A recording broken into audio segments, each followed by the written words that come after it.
And we welcome you in courtside here in San Bernardino, California, as we take you through our second match here on July 9th, 2022, second day of our final NVA event of the 2022 regular season. For the Colorado Kraken, it's time to get to work if you hope to make the playoffs, as today they take on the division champion as balls come flying in our face. Utah Stingers. Utah comes in with a 5-4 record. Yesterday knocking off the Dallas Tornadoes to win the American Central Division Championship. Good morning, I'm Ira Thor, joined alongside Mr. Worldwide Coach Matt Prosser. And before we take you too much into the setup for this match, we'll send it to the courtside. Third member of our crew, Noah Chast, standing by with today's coach for the Colorado Kraken. Thank you, Ira, and good morning. Here with Justin Hertline coaching the Colorado Kraken for today. And Justin, a lot on the line in terms of playoffs. What was the message to your team today? Really just to take care of things on our side of the net and not feel that pressure that we have to perform or overperform, I guess. We're just going to take care of our business. We know that we're talented. We know that we can play well against this team, and that's what we need to worry about. No Alvaro Hidalgo. How do you overcome that deficit? Well, we have a lot of good ball control players. We have guys that can fill that role pretty well, so I don't think that's a huge issue. He will be missed. I mean, he's a great talent. But we're rooting for him on his TV show down there in South America, so we're excited for that. And we have the players to fill that spot. We're all certainly rooting for him in his personal endeavors. This Stingers team probably played their most complete game yesterday. What are you expecting to see from them, and how will you combat it? I don't think we see anything much different than we saw yesterday. It seems like they're kind of settling in, they're feeling themselves, and that's all right with us. We played them really well in our first event. Our goal is to really, once again, control our side, play balanced, and then see what they bring to the table. If they're bringing a strong game, we'll have to respond accordingly. Thank you, Coach. Best of luck. Thank you. All right, Kraken and Stingers on the way. I'll send it back to Matt and Ira. Thanks, Noah, and that is something we'll touch on in a moment. The absence of Alvaro Hidalgo is actually for a very good reason, but let's get you set up for this matchup first. So Utah yesterday, 5-4 in the year. They win the American Central Championship. They locked in what we thought was going to happen anyway, a berth into the minimum, the NVA quarterfinals. That will happen the first full weekend of August. But they did so by knocking off a Tornadoes squad that has been up and down. Felix Chapman had 30 kills yesterday. That was the official number by the time we were down. We had 29 here unofficially in the booth. So second time this year he's reached 30 kills. And Utah still was able to win as they got 18 kills from Novo Romero, who certainly showed up when they needed him most. Certainly, yeah. The Stingers are a very deep team, and they're very experienced. The veteranship from almost all their players. Reed Chilton, a setter, obviously Russell Holmes in the middle, Mencia and Romero on the outside. They're just a very veteran, experienced team, and I expect to see a lot the same today against this Kraken squad. Colorado Kraken had a bye yesterday, so they will play 2 days in a row, today and then tomorrow. They have the 3 p.m. matchup Pacific time against the Dallas Tornadoes. That could very well be a winner-take-all to make the postseason. We will have to wait to see what the outcome of this is. The Kraken do not need to win this match to make the playoffs. They can still get in without it. However, they would like to change their fortunes here as they've lost 4 in a row after starting the year 2-2. And 2 of those 4 losses have come in a full 5 sets to the Ramblers and the Matadors. Taking a look at today's starting lineups. First for Utah, again 5-4. Yesterday victorious and winning the American Central Division Championship. Cougar Clark's at Libero. He wears number 1. Starting setter Reed Chilton wears number 13. Outside 1 will be Novo Romero wearing number 15. Outside 2, doing much of the passing, Storm Faagatafuga, number 8. The right side is Jorge Mencia, number 9. The middles are Sean Dennis in number 14 in the middle 1 spot, and Russell Holmes will be in the middle 2 spot. They have made a change, I've been told, at Libero, and it will actually be in the starting spot, number 19, Wilfredo Rivera Morales, wearing the dark blue for Utah. Meanwhile, for the Colorado Kraken, setting today will be Amori Miranda wearing number 9. All-star J.J. Rosa, number 23 in the black uniform for the Colorado Kraken. Raul Patel, number 3, is the outside 1. Trenton Lance going to get the starting nod. The youngest player in the league is the outside 2 wearing number 7. On the right side will be the Englishman, Liam Jenkinson, number 5. And then your middles for this one, Zachary Halb is getting the start, number 21. And Matt Gaynor, number 20. He wears the big uniform where, I'll tell you what, if you have a player that's probably been a pleasant surprise this year for anybody, Matt Gaynor has absolutely impressed this year, and the Kraken need him to have a big effort. They certainly do. However, for Matt Gaynor, he's got to have his hands full with the one and only Russ Holmes standing in front of him on the other side of the net. Young man is going to have to adjust quickly. We'll see how he does matching up against Russell Holmes. That is probably a dream matchup for a kid like Matt, coming out of the Chicago area, looking up to international playing middles like Russell Holmes. And for this Colorado Kraken squad today, again, they do not have their top offensive player, Alvaro Hidalgo. The reason why, we have learned that he is not only auditioning, he has advanced in the TV show The Voice in Peru. He got a 4-chair turn. I hope I'm using that terminology correctly, because I am not I don't watch a lot of reality TV outside of Survivor. This is my reality TV. This is real life. However, Alvaro can sing, guys, and he has made it to the next round, so he is not here because he has the ability to charm everybody with his voice. We wish him a lot of luck in that process. Maybe we have another superstar, not just on the court with us. And Ira, the 4-chair turn as that ball is shanked out of bounds basically means all 4 judges turned around saying, we like your voice, you're incredible, we're supporting you. So that's a very overwhelming success on his part. That's like getting the golden buzzer in America's Got Talent. Exactly. See, I do watch a little reality TV. American Ninja Warrior. I want to try out for that, make a fool out of myself. You should try out for that one. I think my kids would enjoy seeing me fall into the fire. What is it? Oh, it's a water. You don't burn. You don't fall in the fire and burn. That's The Floor is Lava. That's a different one. A different show? Yeah. That's what they do if you've pissed enough people off doing this show. I'd like to see you on American Ninja Warrior. I think everybody at home would too.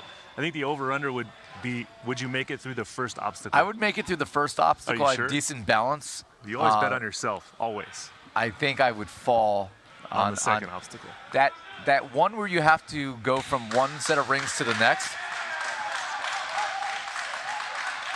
Well, we're already going to have a discussion with the officials, so we might as well just talk about reality TV here. But I would go down hard, and you guys would laugh and love every second of it.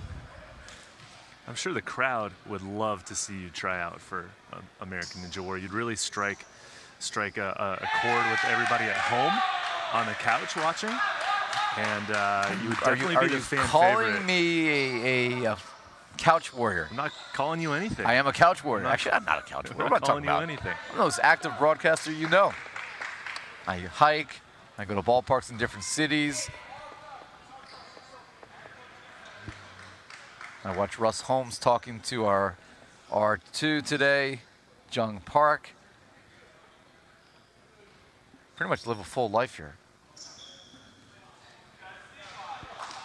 So they're saying that the attack by Storm is actually into the net. So this is a side out for Colorado. We are quickly underway, 2-1 lead for Utah. And this is Raul Patel to serve. Let's talk about some volleyball. There's a stuff down for the Kraken. Jenkinson teaming up with Halb to get the block down. And the Colorado Kraken trying to snuff out what has been a frustrating losing streak.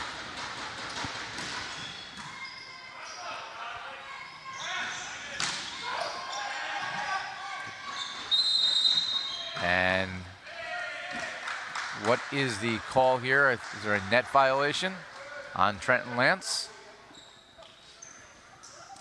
And it'll be a side out. They stopped that early on in the play. Sean Dennis will serve.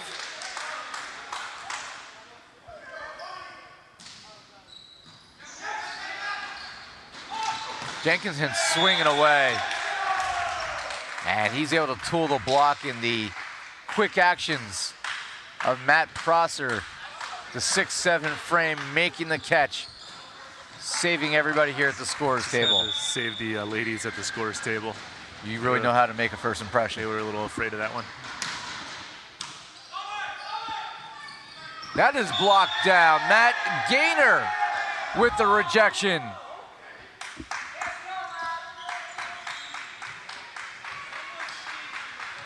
And early bragging rights for the youngster from Chicago. Russ Holmes with the attack. That was saved by Colorado. Holmes a second try. Patel runs it down with his fresh new mustache. This time they go right side down the line, and a useful spot for George Mencia. That's one of Mencia's favorite swings, the down the line as he's facing angle. Really has perfected that shot and utilized it nicely that time as well. Mencia will turn 32 years old at the conclusion of our championship weekend. Big serve from him, and he unleashes the ace.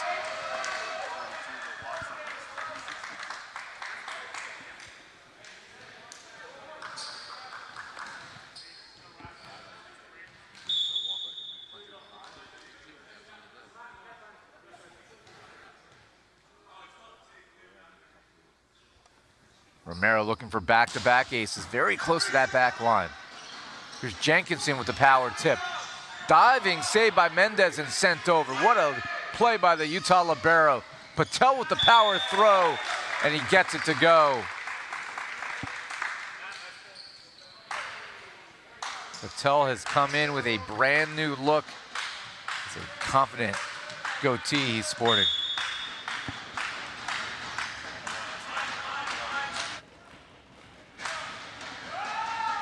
I've been corrected, it is a handlebar.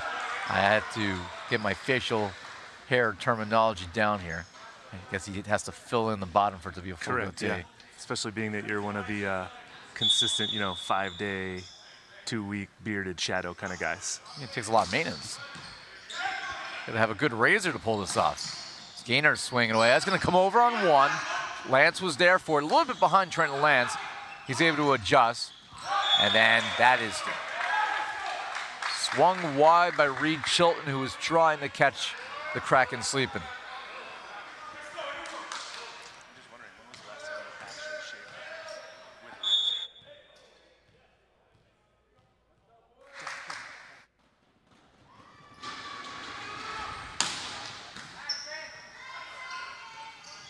They go on the outside, and that's a tool of the block.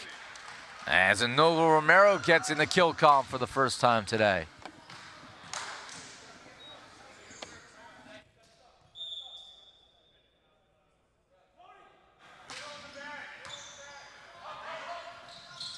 On the joust, that is won by the setter, Maury Miranda, who's getting the start today over Rowdy Martin, who's been in that starting role most of the year. I believe they're going to make a change to this call, Matt. As we're saying, this was out. So the tip is wide, and that will send us to Russell Holmes to serve 8-6 Utah. Oh, and Gaynor left that one short as he now goes to the other side of the net to join the Utah Stingers.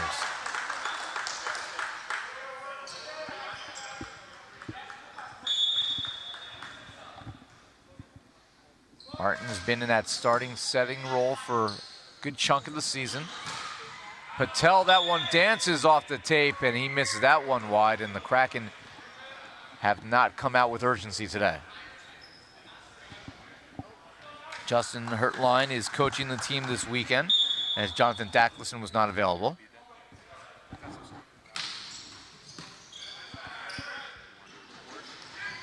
And the tip from the back row by Jenkinson is left short as well.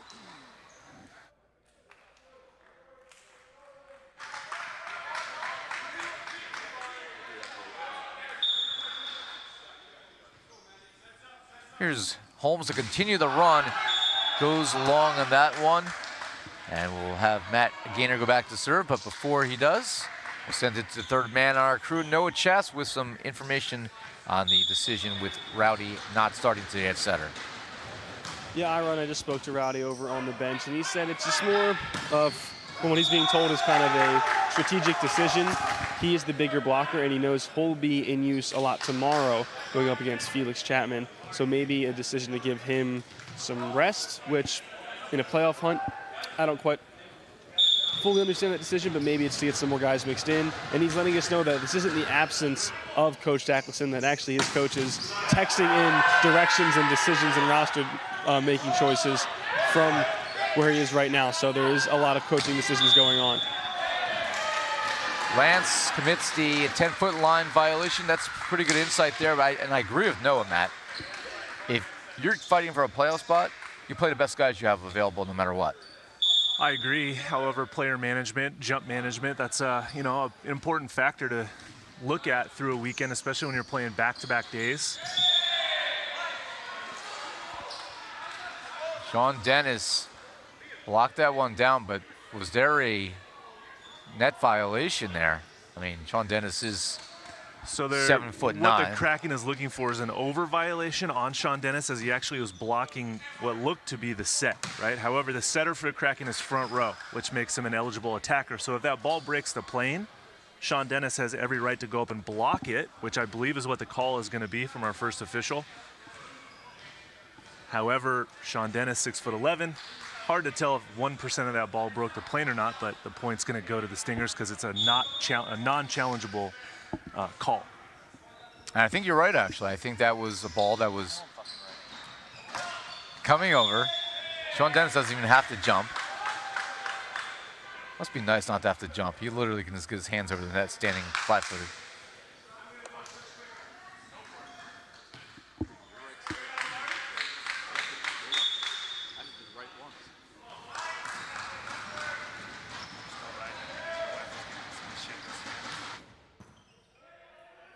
Good serve by Miranda. Storm tips that one over. Run down by the all-star J.J. Rosa, and Patel swinging away. Mencia, that's collected here by the Kraken. They go to Jenkinson, the lefty cross court for the winner. Jenkinson with a really nice attack line there from the right side. The lefty has more range than a right-hander from the right side of the court, so he's able to drive that one back to the corner nicely for the point. A 3-point deficit now for Colorado. Got some thunder sticks on hand here today from the Chilton boys. Good dig by the setter. Here's Patel swinging away. That one will land in Poughkeepsie, New York.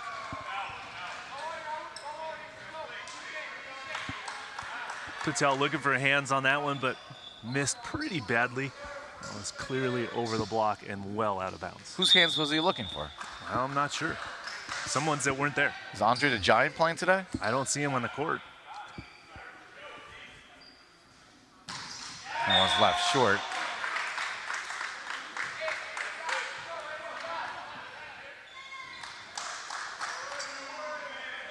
Here is Patel. He will have more success on this serve than that last attack. Nearly does. That one, however, is long. He's going to carry a heavier load today, again, without their top weapon, Hidalgo. You know, the bench is a little bit light here for the Kraken in a weekend where they need a win. And maybe some help. That dances off the tape. Patel's able to dig it. Jenkinson with the roll clips the antenna. And that will take us to our technical timeout, game number 1. 16-11, Utah on top. Back for more in a moment.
Back here courtside in San Bernardino, Patel, that one sails wide as well, and he is now hitting in the negative in this match today. They gotta get something going offensively, Matt. They are shooting themselves in the foot. Utah doesn't have to do a darn thing right now except let Colorado make the mistakes.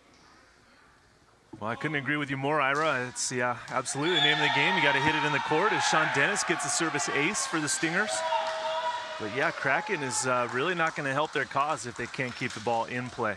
That one split Rosa and Patel. We're going to have a substitution here, and Patel is going to exit. And we'll see Ignacio Morera.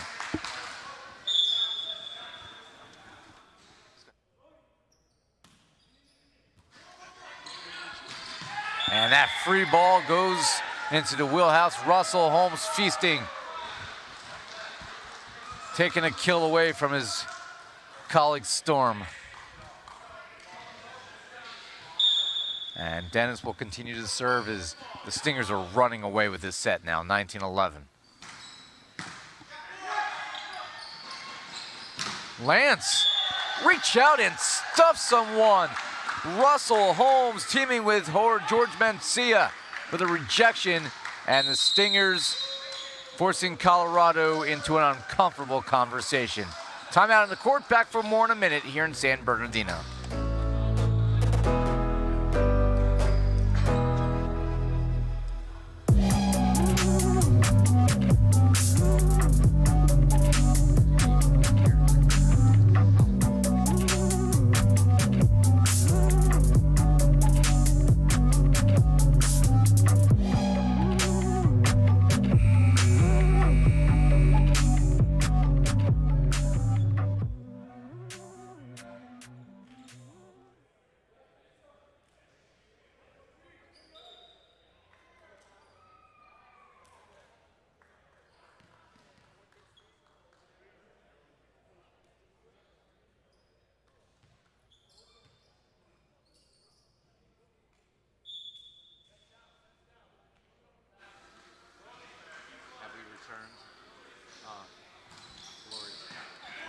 Back here courtside, the Kraken after the timeout has a pancake save by Reed Chilton.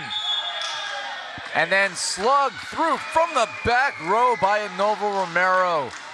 Utah Stingers can do no wrong right now. And the Kraken are going to have to quickly forget that this set existed. We are going to have a challenge.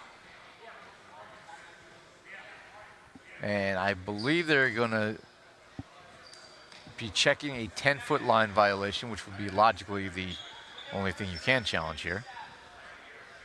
Amazing what happens when we use common sense. We didn't hear what the challenge was, as it was, they were using their inside voices this time. Couldn't listen into the huddle. Yeah, it's definitely a 10-foot line violation.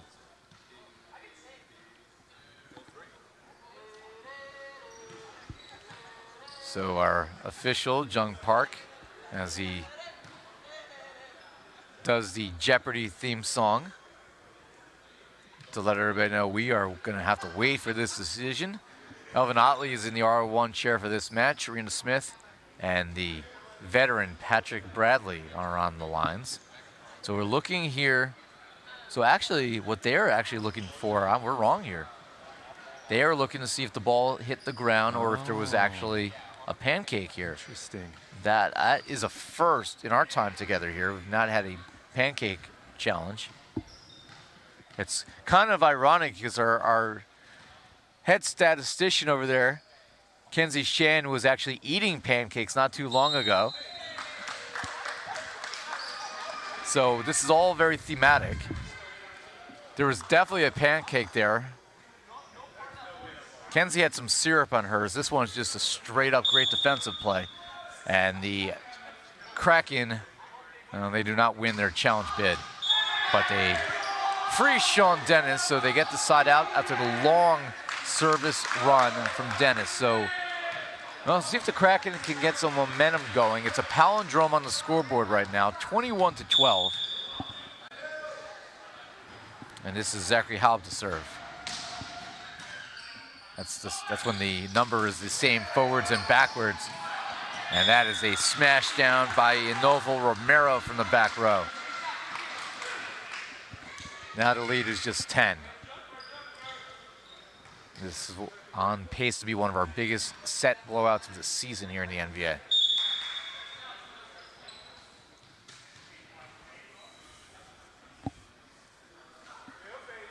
Here's Mencia's serve. That sails too long. And we will now see the emergence of Rowdy Martin.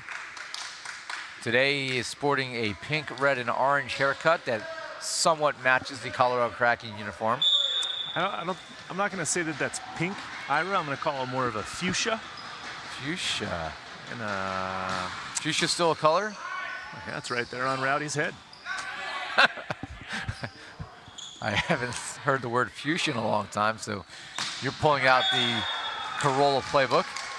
Storm is planting that one.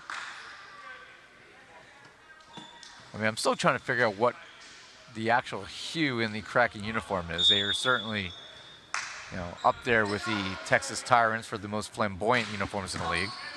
That they are.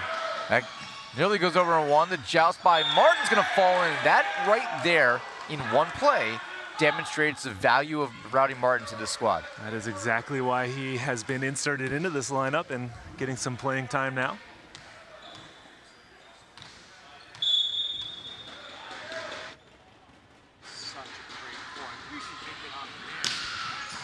This big serve by Trent and Lance. Reach out and stuff someone. Get rowdy, everybody. Matt Gaynor, too.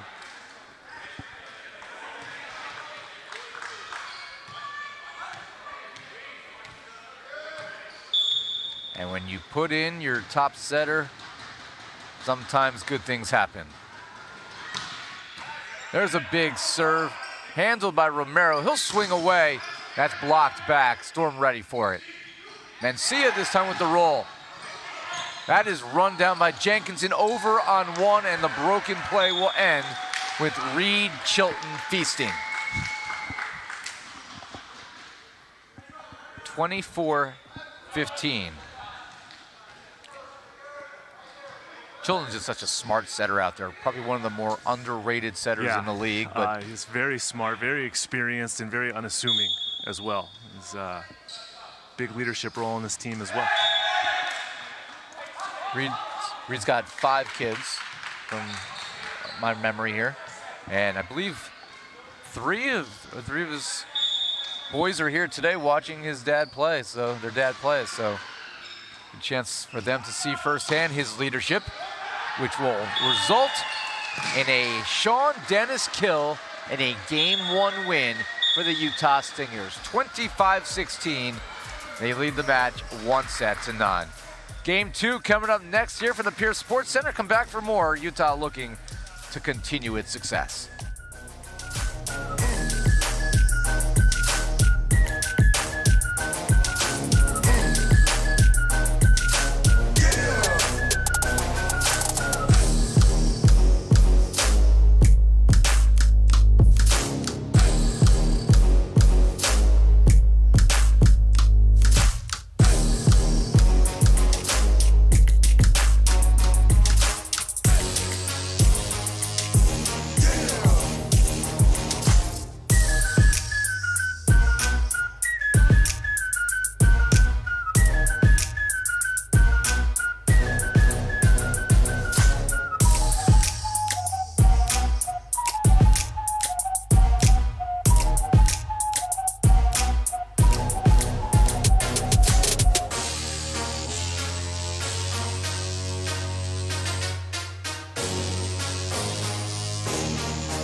Back here courtside, San Bernardino, California, Ira Thor, Coach Matt Prosser, Noah Chast is here. Nick England is probably playing with his dog, as he typically does when he's not on the mic. And we look at the box score from game number 1, Matt, and there are a lot of times where we can say that the stats don't really paint an accurate picture.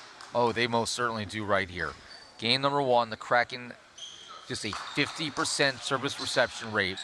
Utah Stingers passing at an 87% rate. That's just astronomical.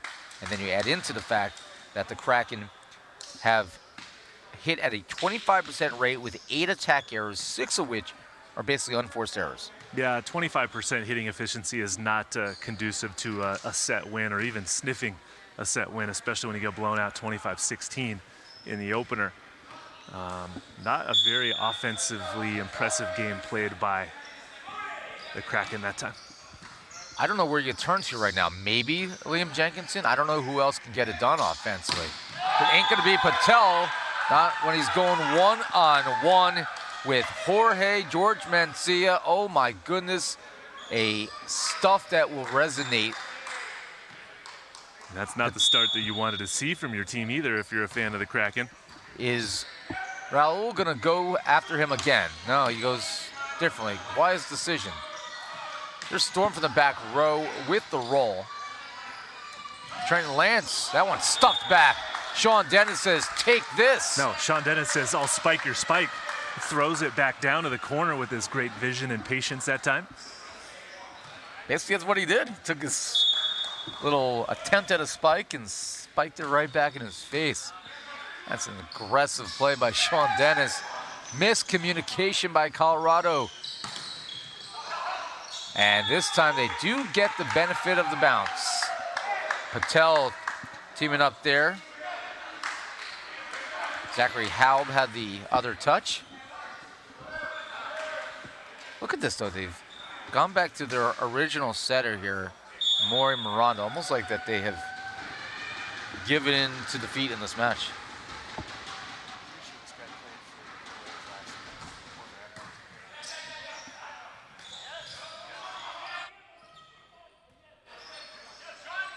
Sean Dennis swinging away. Trenton Lance can't handle it. And Utah out to a 4-1 lead. And just to be clear, that is no disrespect to the starting center for the Kraken, Amore Miranda. It goes more to the difference that Rowdy Martin has made this year and with his athleticism. Has no chest. We were talking about off the air. Rowdy is potentially one of the best pure athletes on the court for either team. And he's that spark plug that the Kraken need to make some big dynamic plays at the net and also get the team fired up a little bit as well. That's absolutely right, Matt. And you saw at the end of that last set when Rowdy came in, a couple blocks from the team, and there just seemed to be more of that Kraken energy we're used to seeing. And that's a great point, fellas, because you can't even discount that part of his game. The energy he brings is almost more important than what he can do as a setter.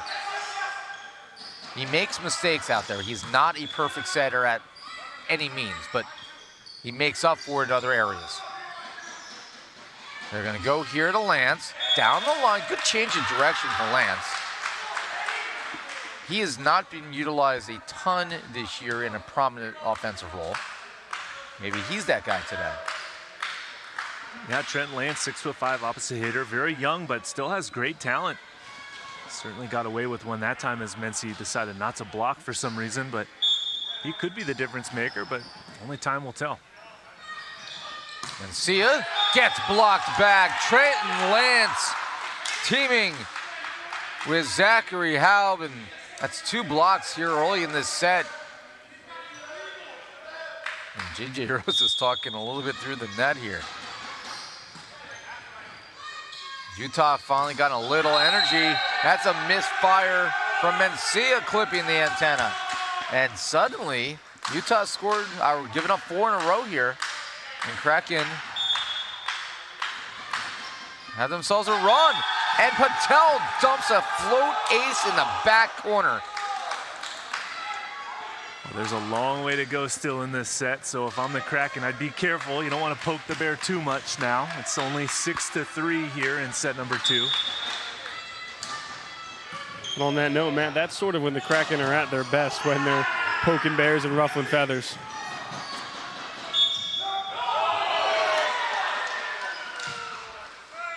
They're saying that's 4 touches, and he's right, because Elvin Otley saw what we saw. It was a joust, but if it's a joust and that is the 4th ball, you cannot be the first one to touch the ball. Correct, and it's a non-challengeable call as well, so there's nothing the Kraken can really do about it. That is a timing play right there. You're the 4th touch. You have to make sure you are not the first one to make contact, especially when our lead officials looking right across the net. Yeah. Those are the easiest ones in the books to call. Dennis, your server. That one is going to take a friendly bounce for Colorado off of the support beam and be dug over on 1. They go back to Zachary Halb as he's able to put that one through. Lucky play for the Kraken. That ball was going to sail out of play and it hit the right part of the ceiling. Yeah, they definitely got a home court advantage bounce that time off the rafters. So the lead is 7-4. Good serve. Storm was ready for it. He'll swing away. Jenkins in cross court, got it.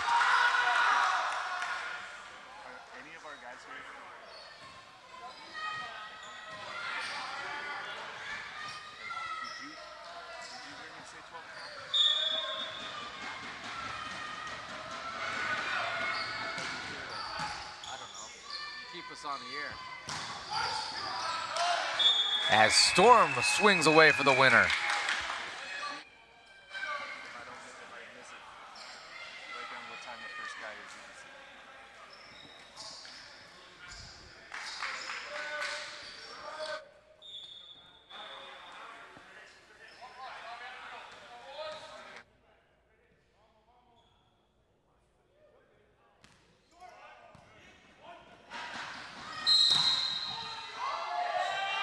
And Colorado into the net, and Utah able to get the side out.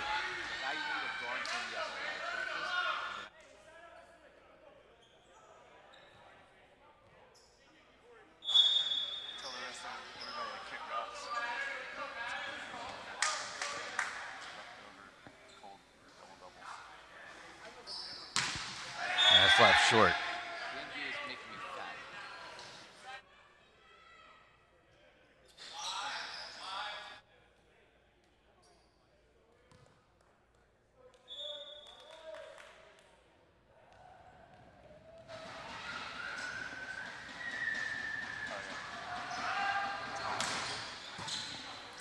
Good pass there by Romero. Storm swinging away.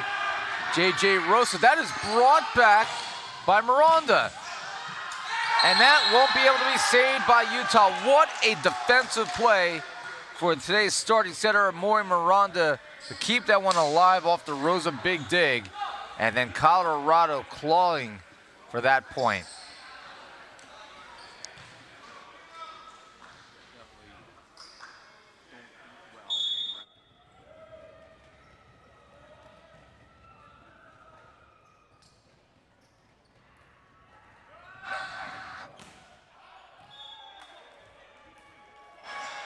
As that one sails long.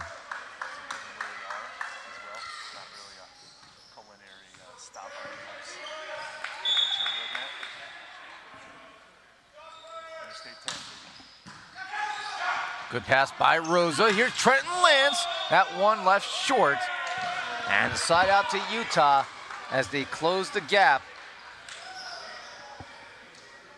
Now 10-8.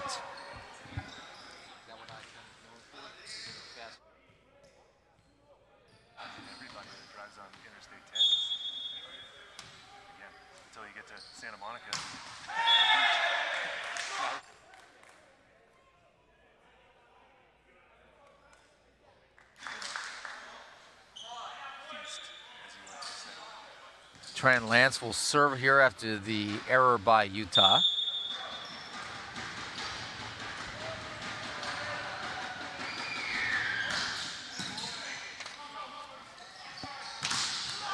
And that one will result in a kill from the outside from the reliable Nova Romero. Romero, again, yesterday helped to carry the load for Utah as he finished with 18 kills, hit 62%. On a day where 3 players reached double figures, he also got 13 kills apiece from Storm and Mencia. That goes right into the wheelhouse of Mencia. And an easy play, bang, bang, bang, Sean Dennis with the cap.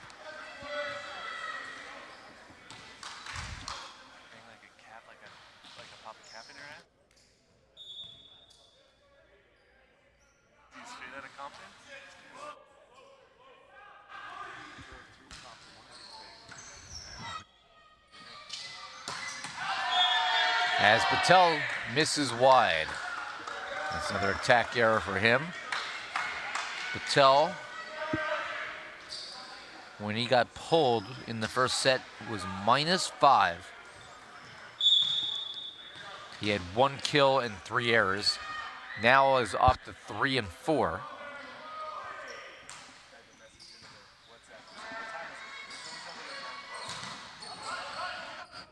Nighttime. Mencia, that one can't be collected off the net. Miranda tried the kick save, and Mencia gets the kill as Utah has taken the lead back at 12-11.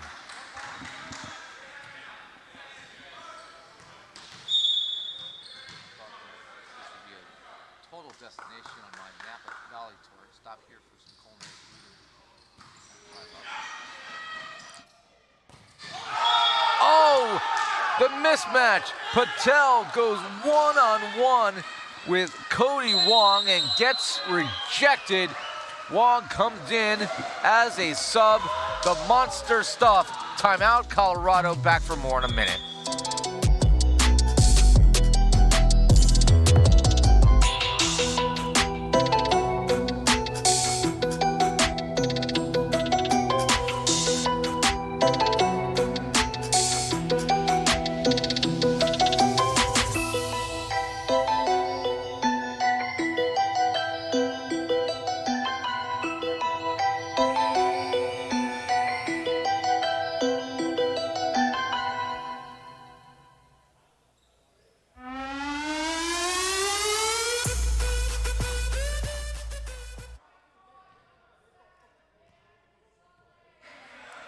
So Cody Wong comes in, gets a huge stuff down.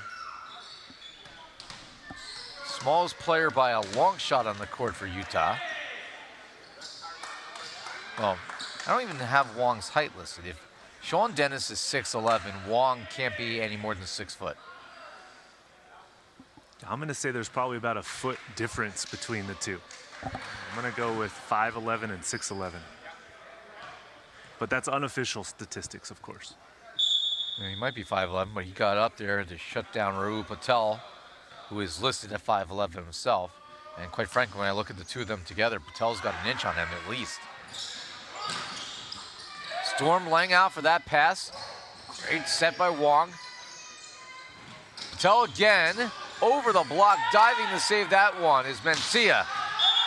And then finding that corner, finally we get a smile from a Nova Romero. He keeps such a straight face out there. But that time he couldn't help but smile. As we will see another substitution.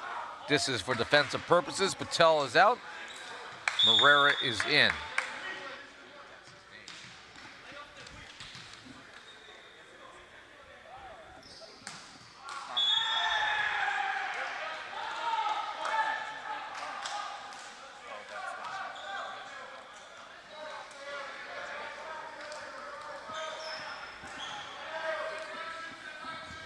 So the error pushes it back to Colorado's side. They're now down 3 after being up. And that is poked over. Sneaky, sneaky Cody Wong.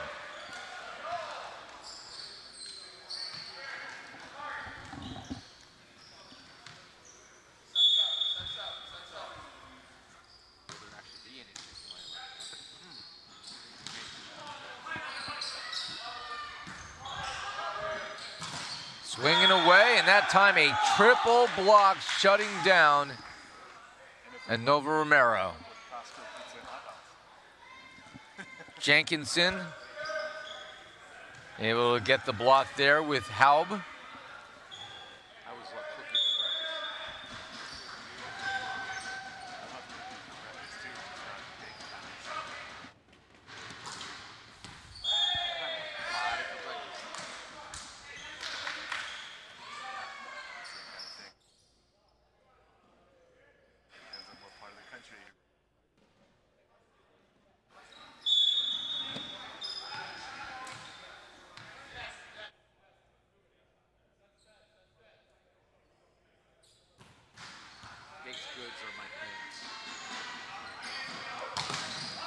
Off the block, Dennis was able to recognize, looked like a carry to me. They let it go on, and Storm with the benefactor of the kill. That was a carry and a half. Well, if you weren't previously aware, Sean Dennis is an avid beach volleyball player. He's an avid carrier. Or maybe his arms are just really long and he has to have that motion. Either way, I disagreed with the call, but the ball never lies, and that one is left short. 18-14 Utah on top. Don't roast me in the chat, everybody. I just thought it was a carry.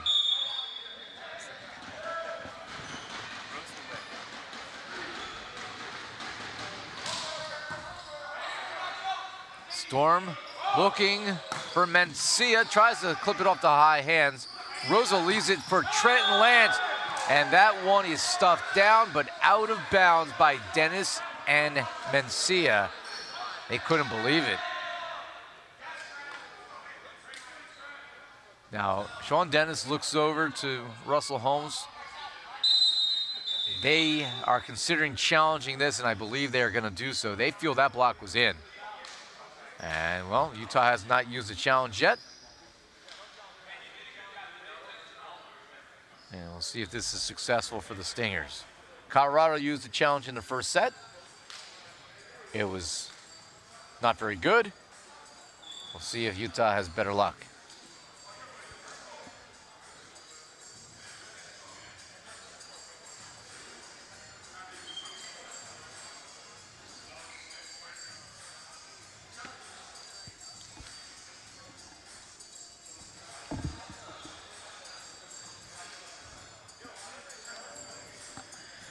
That looks pretty in to me, Matt. What do you think? Yep. So that is clearly inbounds. Utah Stingers come over to take a look. They seem very pleased with the outcome of what they see. And that will result in a stuff down for Sean Dennis and George Mencia, no doubt about it. And that is why we have a challenge system for plays like that, those bang, bang blocks that are hard to see, but clearly on video that was in. And Sean Dennis will serve 19-14. This has been a long run for Utah. Wong nearly laid out for that one. It'll fall in. That one certainly packed a punch. Nova Romero was shaking his wrist out after trying to dig that one up. Surprised more of these guys don't sprain wrists with how much pop comes in these balls. And that is put down, but wide. Substitution we had here in the middle is Fabian Rahina has come in, replacing Coach Holmes.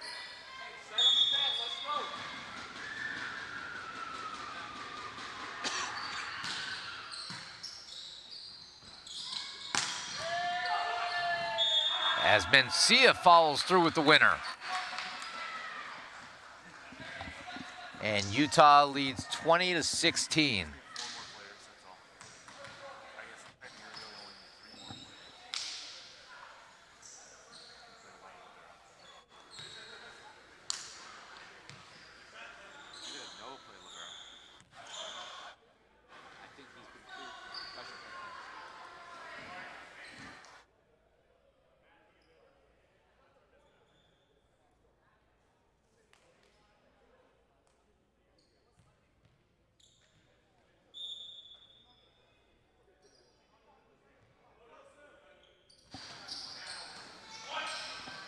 Colorado needs a side out here.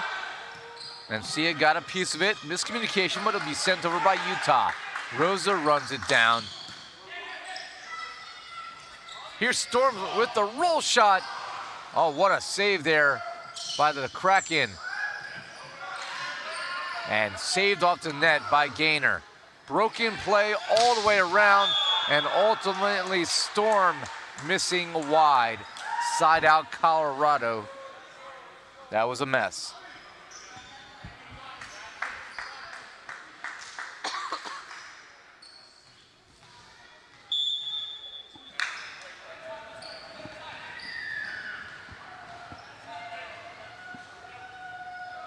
Here's Liam Jenkinson with the toss. Storm swinging away, and this time finds the center of the court.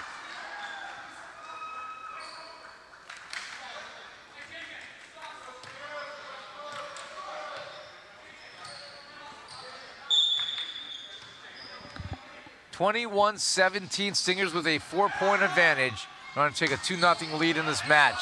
Punched in the air with the stab by Mencia. Romero, that won't fall. Over on the errant pass by Rosa. And this time left short and over. Romero had the back pedal. And that one step eliminated the chance for full approach, and he misses short. So Kraken are hanging around here. They're within 3. Utah had a chance to run away with this set after the early lead by Colorado.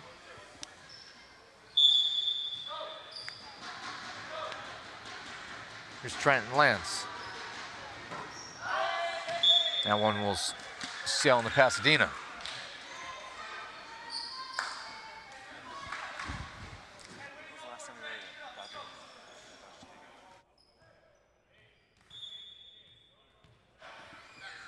I left at 5 o'clock for a 7 o'clock game, and we got there in 30. And that one will slide down the line. Jenkinson with the winner.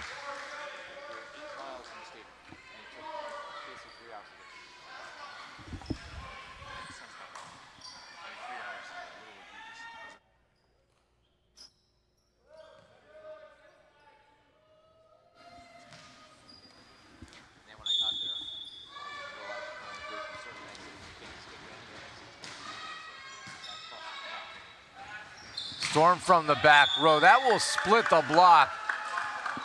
Not being able to believe it's Zachary Hobb. He just has a look of just how the heck did that ball get past me? Cody Wong, 24-year-old setter. He'll have to wait his turn to serve as Colorado calls timeout. 23-19, we'll take our final break here in game 2, back for the conclusion.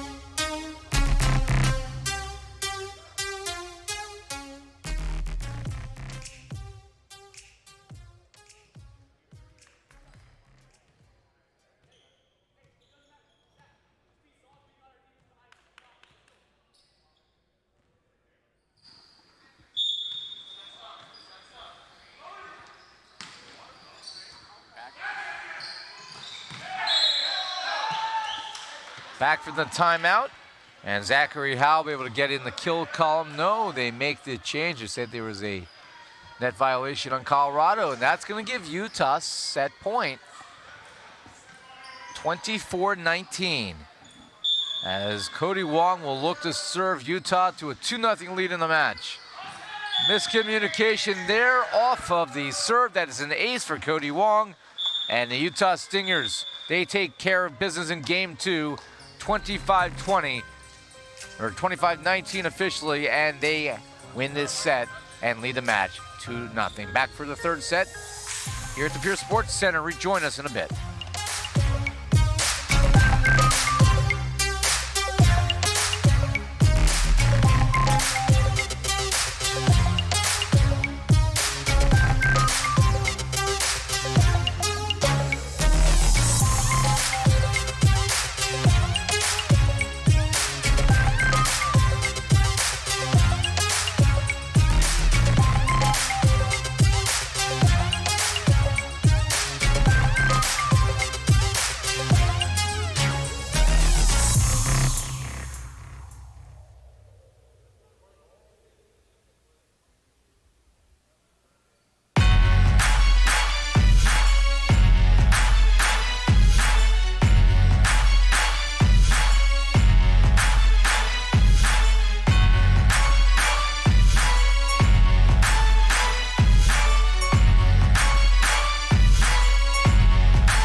Back courtside here in San Bernardino, Pierce Sports Center. Ira Thor, Matt Prosser, Noah Chast. Nick England is in the house, we believe. He'll be with us for our next match, which will again be a 2 p.m. start today. We have a adjusted schedule today. We don't have the normal 3 hours in between matches, and that is because we have our inaugural All-Star game tonight at 7 p.m. So our next match will be at 2 p.m.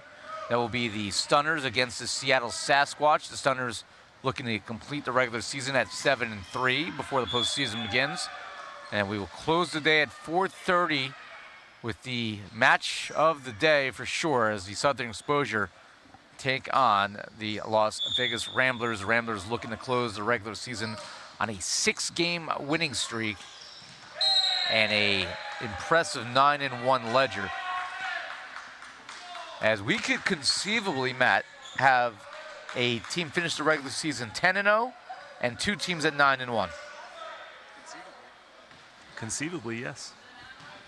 And, I mean, barring some surprises, I think with the exception of the Las Vegas match, that's not a sure thing, of course, with how Southern Exposure can really beat anybody if they're on. I would think that both the Stunners and New Jersey will finish a combined 17 wins at the top of that division. Las Vegas, I just don't see anybody beating them right now. No, I don't either, and just goes to show the style and brand of volleyball that those 3 teams have been playing here at the end of the season, headed towards playoffs.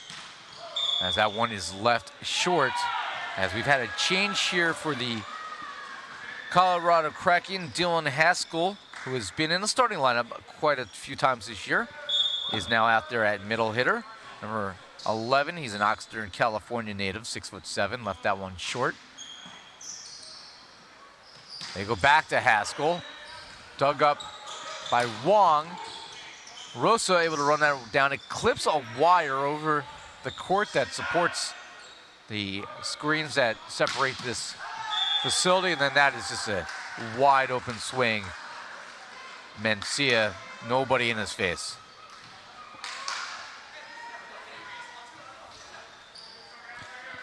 It's interesting this year that the top 4 teams in the league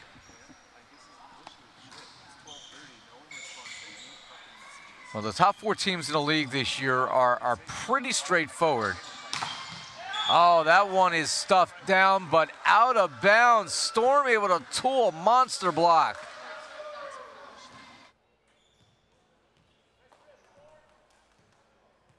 But going back to my original thought, the top 4 teams in the league this year clearly delineated from the rest of the league. New Jersey, Las Vegas, Texas, and the OC Stunners. Clearly your top 4.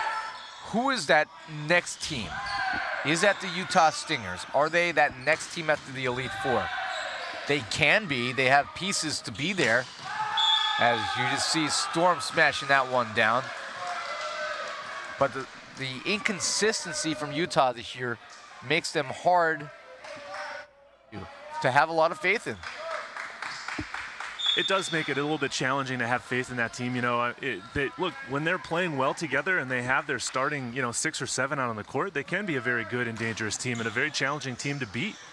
So, yeah, are they, number 4, number 5? Absolutely. But as you can tell, you just never know kind of what team you're going to get on any given day. When the year started, I thought Southern Exposure would be in that conversation, but they have been completely up and down this year. I mean, quite frankly, with the way that they have played this year, are fortunate that they're still in control of their own destiny for the playoffs. Fortunately for them, they're in the conference that allows that to happen, right? Where they've missed out on a couple of victories that they probably should have taken care of. And they put themselves in a tight spot now in the final weekend of the season, still trying, they're still on the outside looking in terms of making the playoffs. And that one is left short by Patel. So Utah has vaulted out to an, I was going to say jump, but this is a vault. 8-2 lead. And Colorado's going to make a substitution here. We'll bring back in Rowdy Martin. And he will play some more Miranda. By the way, I misspoke on the morning show today. Uh-oh. Yes, I said that the LA Blaze had not clinched a playoff berth. I was not right. Nick England was correct.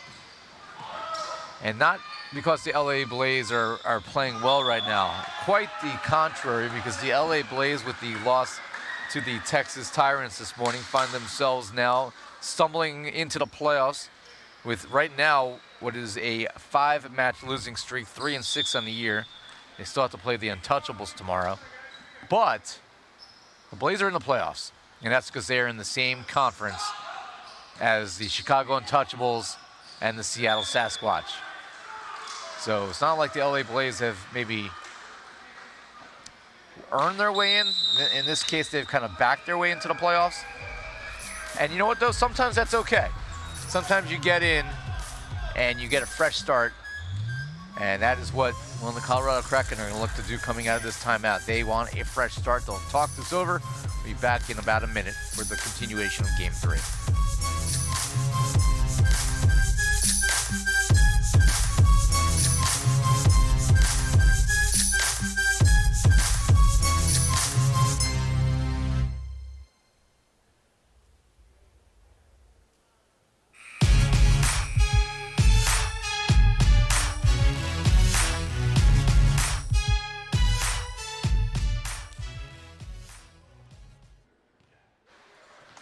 Back here courtside, Sean Dennis will be in the serving line for the Utah Stingers. They have a commanding 10-2 lead here in Game 3. As the Colorado Kraken are on pace to fall to 2-7 on the year after what was such a promising start. Here's Patel swinging away, and that got through Sean Dennis.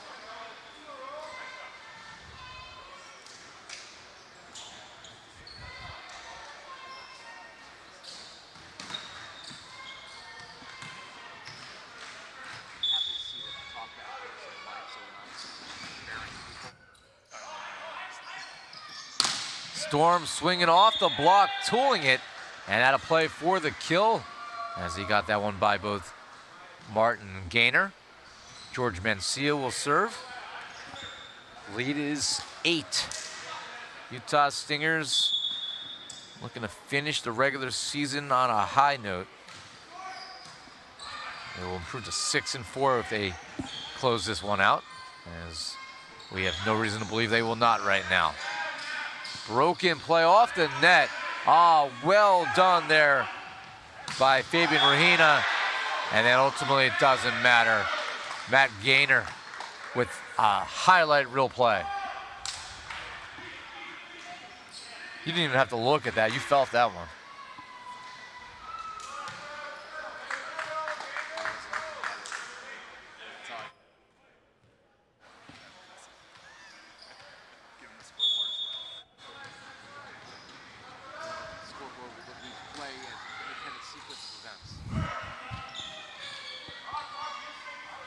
Wong goes to Storm. That's going to split the block as well. As he's having a great effort here today.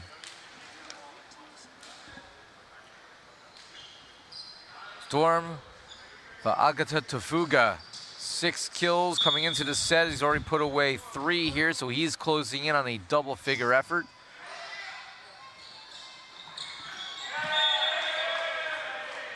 Jenkinson leads the way for the Kraken with 6 kills entering this set, but my goodness. After 2 sets, nobody else for Colorado had more than 2 kills. Yeah, it's been a very uphill battle for the Kraken all match long. And they're facing another mountain to climb here, down by 6 early on in set 3. Make it 5 now. That set by Wong, I should say, is over the head of Romero, which is hard to do at his height, but a little misconnection there. Rare mistake in this one for Utah. They've been playing a fairly perfect match and, quite frankly, making Utah beat them, or making Colorado beat them, and they can't. Not the way they're playing today, as that is put away by Romero. Here's Rahina to serve.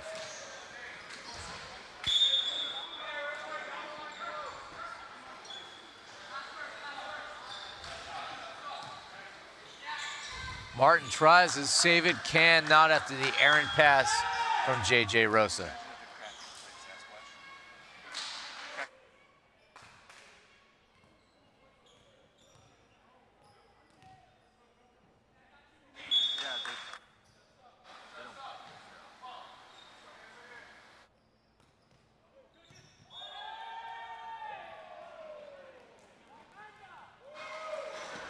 as that is an ace for the Utah Stingers. Fabian Rahina.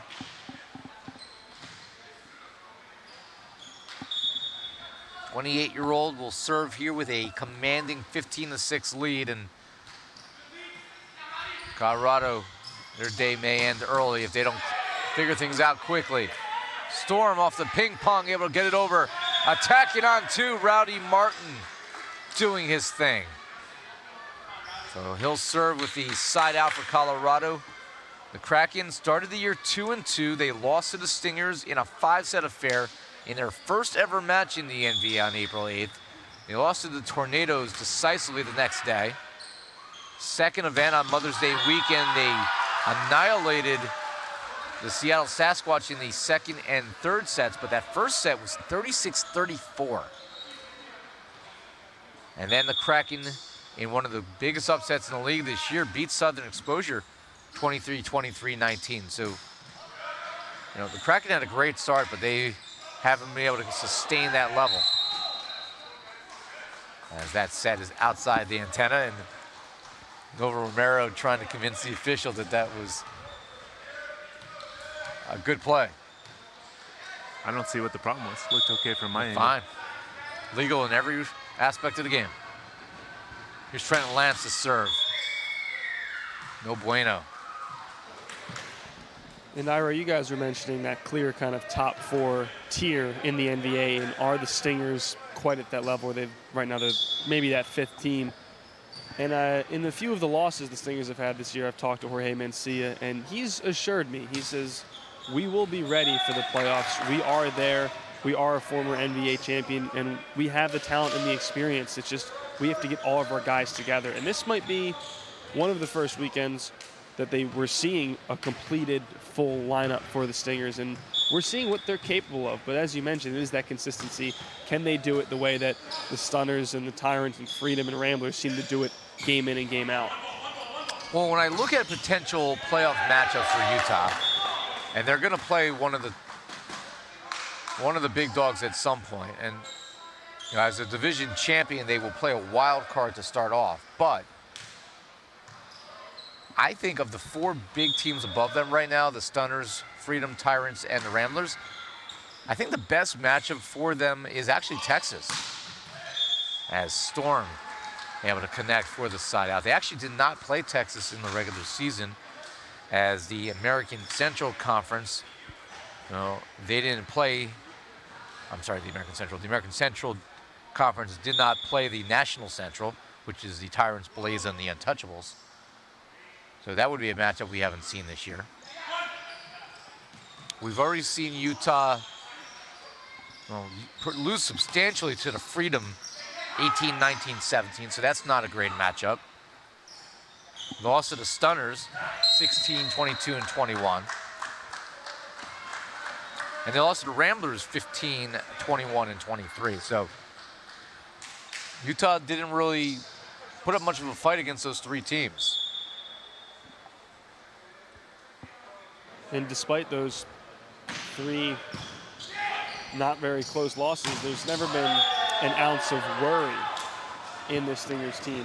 They've sort of known who they are and what they're capable of, and kind of just took those losses in stride. And again, after every match that they happen to lose, they said, this isn't us. We're capable of more, and we know that, and we want to show it. And the record hasn't proven it thus far, but they're coming to form at the right time, as opposed to some other teams entering the playoffs, like you said, the Blaze, who have lost 5 in a row, and the Kraken and Exposure, who are teetering and just looking to barely squeak it in. So having that divisional win, giving them a more favorable matchup, will help them in the start of the playoffs. But like you said, eventually they're going to find their way into those 4 top dogs.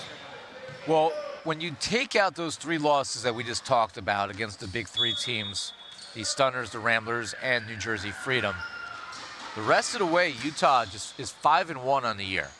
Soon to be 6-1, as this match is well out of reach for Colorado. So Utah's beating the teams it's supposed to beat. They just got to find a way to beat one of the teams that they haven't been able to beat, haven't supposed to beat. And we'll see what happens when the postseason begins in August. Patel for the back row of the big swing. Patel digs that one up. Martin looking for Jenkinson, and he's able to get the kill. So Colorado hanging around, but still a 20-12 deficit. Utah 5 away from closing the regular season at 6-4.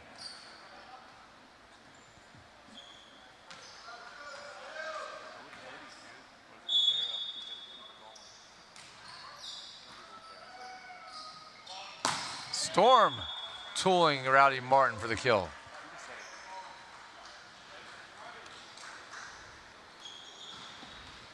And Sia will serve. 21-12, another palindrome on the scoreboard.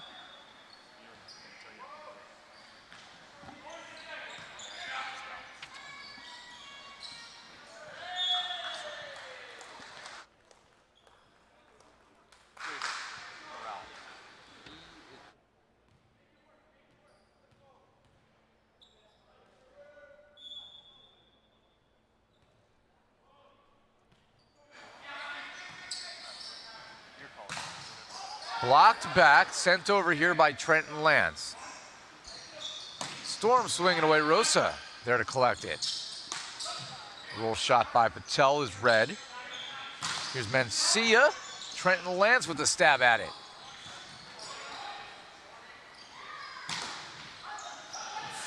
And that is ultimately blocked down by Jenkinson and Matt Gaynor.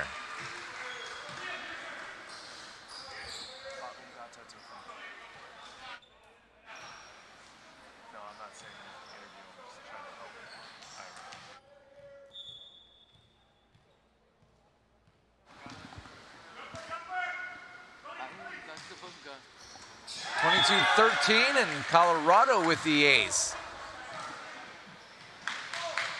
Liam Jenkinson.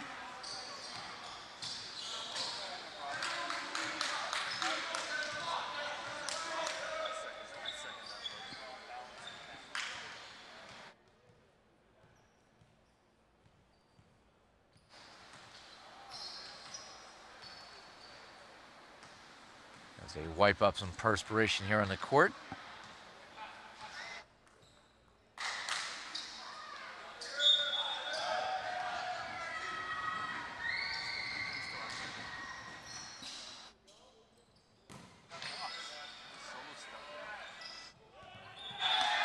And that one is wide.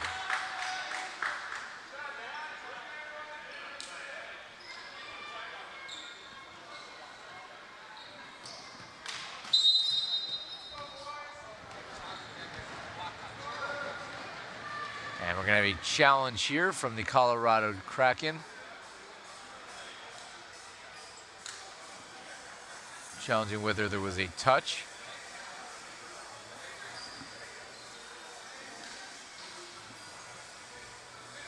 Utah leading 22-15. They have led by as many as 10 here in this third set, after winning the first two games in decisive fashion, 16-19. Again, we invite you to stick around for our third match of the day, slated to start at 2 p.m. It'll be Matt Prosser's OC Stunners looking to finish the regular season 7-3 as they take on the Seattle Sasquatch as they begin their final weekend of the regular season. They've lost their last two. That is a National Coastal Division matchup. 4 teams have byes today: Chicago, Dallas, the Inland Empire, and New Jersey, who tomorrow will play the Seattle Sasquatch with an opportunity to finish the regular season a perfect 10-0. Be the first team in NVA history to ever go unbeaten.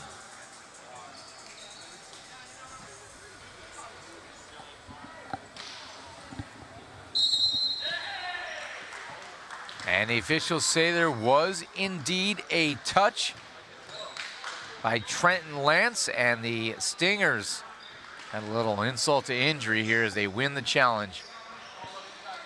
And Storm will serve.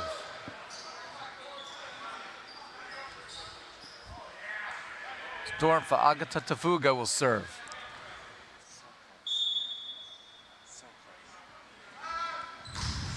And he leaves it short.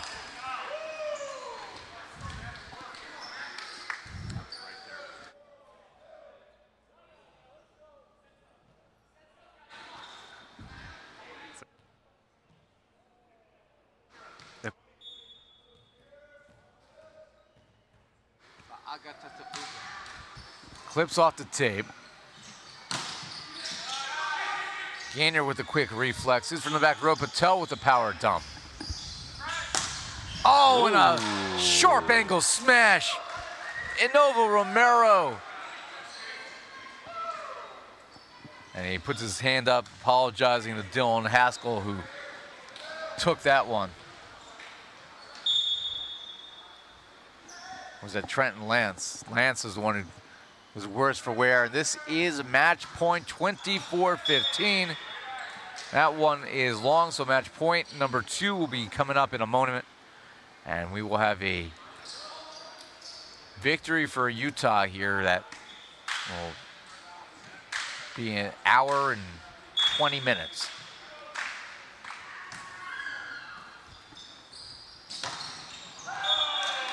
Two errors in a row. Utah is unraveling before our eyes.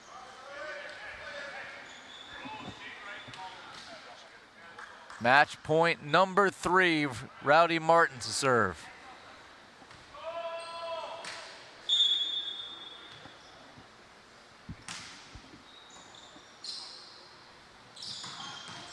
And Sean Dennis with an excuse me kill. He shrugs it off.